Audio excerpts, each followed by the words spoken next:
And I won't do what I should do, which is stage, like, say I'm gonna get arrested. I shouldn't put up with that. Because that is not a free country, that's a tyranny, and you have absolutely no obligation under the most basic precepts of human rights and natural law to put up with that for 1 second. Period. They are the criminals. You are not the criminals.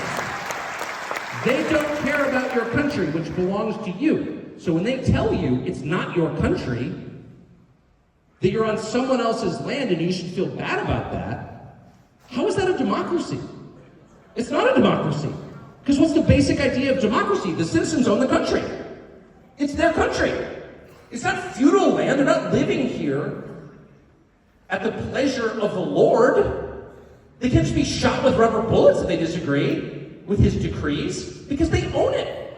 They're not renters, they're owners. That's the basic idea of democracy. However it's administered, whether it's a parliamentary system, whether it's direct democracy as in Athens, whether it's a constitutional republic, representative democracy is the one that I live in, the idea never changes. The country belongs to its people. Period. And if they're telling you at every landing of every commercial flight, at every government speech, at the entrance to the Anglican church in downtown St. Paul's, that is not your country, you cannot put up with that. Yeah, you cannot put up with that. Because you know what's going to happen is what's happening now, which is they will completely change your country, make your life much worse, make it absolutely impossible for your children to have the lives that you gave them. In other words, for your civilization to continue, because that's what that is. They will eliminate all of that, and you won't be able to say a word because why are you complaining? It's not your country. And I can promise you that in 50 years, what you have will not exist. It will not exist. I'm sorry to say that out loud. The only reason I'm saying that, it's such a heavy thing to say, it makes me, I feel a little rude saying it.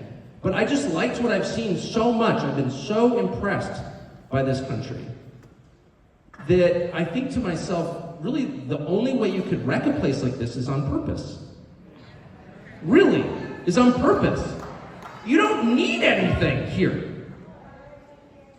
Hearing about your energy costs almost drove me, I almost put my fist through the wall. Someone's saying, well, you can't do that. I was asking dumb questions, like you have, the world's largest deposits of iron ore from which steel is made. I said, well, how many steel mills? Well, none. Why? Because energy's too expensive. I said, well, too bad you don't have any thermal coal here. Oh, wait, you have the world's largest deposits of thermal coal? In the world? So why do you have such high energy costs? Well, because we sell our coal to China, which uses it to make renewables, which we then buy back. Okay.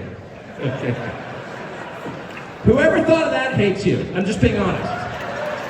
That's not an